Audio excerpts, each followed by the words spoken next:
নমস্কাৰ জনাইছো এটা ব্ৰেকিং নিউজ দুলিয়াজানৰ টিংৰাই চাৰিআলিত উত্তপ্ত পৰিস্থিতি সদৌ অসম ছাত্ৰ সন্থাৰ টেঙাখাত আঞ্চলিক সমিতিৰ প্ৰতিবাদ টিংৰাই চাৰিআলিৰ পৰা মাধৱপুৰ তিনিআলি সংযোগী মূল জৰাজীৰ্ণ পথটো মেৰামতিৰ দাবীত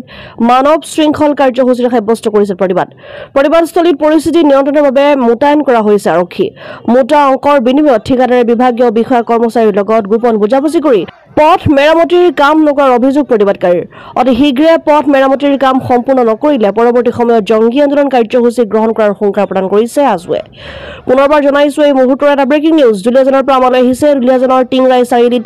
সৃষ্টি হৈছে এক উত্তপ্ত পৰিস্থিতি সদৌ অসম ছাত্ৰ সন্থাৰ টেঙাখাত আঞ্চলিক সমিতিৰ প্ৰতিবাদ টিংৰাই চাৰিআলিৰ পৰা মাধৱপুৰ তিনিআলি সংযোগী মূল জৰাজীৰ্ণ পথটো মেৰামতিৰ দাবীত মানৱ শৃংখল কাৰ্যসূচীৰে সাব্যস্ত কৰিছে প্ৰতিবাদস্থলীত পৰিস্থিতি নিয়ন্ত্ৰণৰ বাবে মোতায়েন কৰা হৈছে আৰক্ষী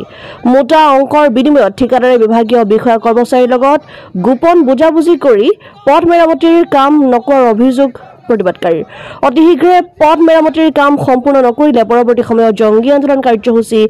গ্ৰহণ কৰাৰ সংকাৰ প্ৰদান কৰিছে আছুৱে এই মুহূৰ্তত মন্তব্য আছে সেয়া আগবঢ়াইছো আগতীয়া সংযোগী এই পথ বহু দিন ধৰি বছৰ ধৰি জৰাজীৰ্ণ হৈ থকাৰ পাছত টেঙাখাত আঞ্চলিক ছাত্ৰ সন্থাই পূৰ্বতে আমি প্ৰতিবাদ কাৰ্যসূচী সাব্যস্ত কৰিছিলোঁ আজিও এই প্ৰতিবাদ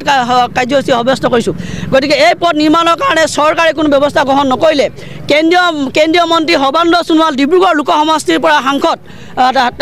হোৱাৰ পাছত ডিব্ৰুগড় লোকসভা সমষ্টিৰ বাট পথৰ আজি জৰাজীৰ্ণ অৱস্থা ৰামেশ্বৰ তেলী ৰাজ্যসভাৰ সাংসদ ৰামেশ্বৰ তেলীয়ে এই পথেৰে তেখেতৰ গৃহলৈ অহা যোৱা কৰে তেৰছ গোৱালা এই পথেৰে তেখেতৰ বাসগৃহলৈ অহা যোৱা কৰে কিন্তু এই পথ নিৰ্মাণৰ কাৰণে আজিলৈকে কোনো ব্যৱস্থা গ্ৰহণ নকৰিলে নিশ্চয় কাষতে থকা অইল ইণ্ডিয়াৰো গধুৰ যান বাহন এই পথেৰে যোৱা আমি দেখিবলৈ পাওঁ গতিকে অইল ইণ্ডিয়াই হওক অসম চৰকাৰে হওক এই পথ নিৰ্মাণৰ কাৰণে কিন্তু আজিলৈকে কোনো ব্যৱস্থা গ্ৰহণ নকৰিলে টেঙাখাত আঞ্চলিক ছাত্ৰ সন্থাই বাৰে বাৰে দাবী জনাৰ পাছতো এই পথ নিৰ্মাণ কৰিবৰ কাৰণে কোনো ব্যৱস্থা গ্ৰহণ নকৰাত আমি প্ৰতিবাদ সাব্যস্ত কৰিছোঁ ইয়াৰ লগতে আমি বিশেষ সূত্ৰে গম পাইছোঁ যে আজি প্ৰায় দুমাহৰ আগত প্ৰায় 12.5 কোটি টকাৰ আবণ্টন হৈছিল এই পথ নিৰ্মাণ কৰিবৰ কাৰণে 12.5 কোটি টকাৰ পেকেজত অন্তৰ্ভুক্ত হোৱা টিংৰাই চাৰিআলিৰ পৰা নাহৰকটীয়া সংযোগী এই পথটো নিৰ্মাণ কৰিবৰ কাৰণে এই পেকেজটোৰ এই পথটোৰ নাম অন্তৰ্ভুক্ত আছে গতিকে সেই পেকেজত অন্তৰ্ভুক্ত হোৱা এই পথটো নিৰ্মাণ কৰিবৰ কাৰণে মানৱজ্যোতি গগৈ নামৰ এগৰাকী ঠিকাদাৰে আবণ্টন পোৱা বুলি আমি বিশেষ সূত্ৰে গম পাইছোঁ গতিকে মানৱজ্যোতি গগৈ আজিৰ পৰা দুমাহৰ আগত কাম আৰম্ভ কৰিছিল আৰু যি কাম তেখেতৰ কামৰ নমুনা ৰাইজে উদঙাই দিছিল কাম শেষ হোৱা 3 দিন হোৱাৰ লগে লগে বখলে ৰাস্তা এৰি গৈছিল আজি দুমাহৰ পাছত এই পথত প্ৰায় 2.5 ফুট 3 ফুটলৈকে দ গাঁত হৈছে গতিকে নিৰ্মাণ কৰা দুমাহৰ পাছতে 2.5-3 ফুটকৈ দ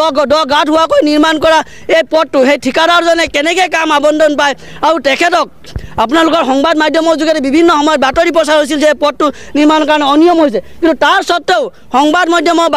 বাতৰি প্ৰচাৰ হোৱাৰ পাছত আৰু ৰাইজে জনগণে বাৰম্বাৰ দাবী জনাৰ পাছত প্ৰতিবাদ কৰাৰ পাছতো কিন্তু মানৱজ্যোতি গগৈ নামৰ এই ঠিকাদাৰজনক কিন্তু এই পথ পুনৰ নিৰ্মাণ কৰিবৰ কাৰণে বাধ্য কৰাব নোৱাৰাটো অতি ৰহস্যৰ কথা মানৱজ্যোতি গগৈ কোনোবা মন্ত্ৰী বিষয়াৰ লগত ঘনিষ্ঠতা আছে নেকি মানৱজ্যোতি গগৈ কোনোবা লোক নিৰ্মাণ বিভাগৰ অভিযন্তাসকলৰ লগত ঘনিষ্ঠতা আছে নেকি আমাৰ আঞ্চলিক ছাত্ৰ সন্থাৰ কিন্তু আমাৰ প্ৰশ্ন হৈছে আমাৰ তেখেতৰ ওপৰত আমাৰ প্ৰশ্ন আছে গতিকে আমাৰ মনত প্ৰশ্ন উদয় হৈছে গতিকে আমি মানৱজ্যোতি গগৈক এই পথটো নিৰ্মাণ কৰিবৰ কাৰণে বাধ্য কৰাব নোৱাৰা জনপ্ৰতিনিধিসকল হওক কিন্তু এই লোক নিৰ্মাণ বিভাগৰ বিষয়া কাৰ্যালয়সকলক কিন্তু আমি প্ৰশ্ন আৱৰ্তন কৰিছোঁ অতি শীঘ্ৰে মানৱজ্যোতি গগৈ এনেধৰণৰ বিভিন্ন ধৰণৰ দুৰ্নীতি কৰাৰ কাৰণে তেখেতৰ যি ফাৰ্ম আছে সেই ফাৰ্ম ব্লেক লিষ্ট কৰক জিলা উপায়ুক্তক আমি আহ্বান জনাইছোঁ অতি শীঘ্ৰে মানৱজ্যোতি গগৈৰ ফাৰ্মখন ব্লেক লিষ্ট কৰক অন্যথা কিন্তু এই পথ নিৰ্মাণ কৰিবৰ কাৰণে ব্যৱস্থা গ্ৰহণ কৰক অন্যথা কিন্তু আমি টেঙাখাত আঞ্চলিক ছাত্ৰ সন্থাই পথ অৱৰোধৰ দৰে নতুবা জিলা উপায়ুক্তৰ কাৰ্যালয় ঘেৰাও দৰে কাৰ্যসূচী গ্ৰহণ কৰিবৰ কাৰণে আমি বাধ্য হ'ম বিজেপি চৰকাৰ কাম নাই পথ নিৰ্মাণ কৰাৰ বিজেপি চৰকাৰ কাম নাই অভিযন্তা বিকাশ সিং গো বেক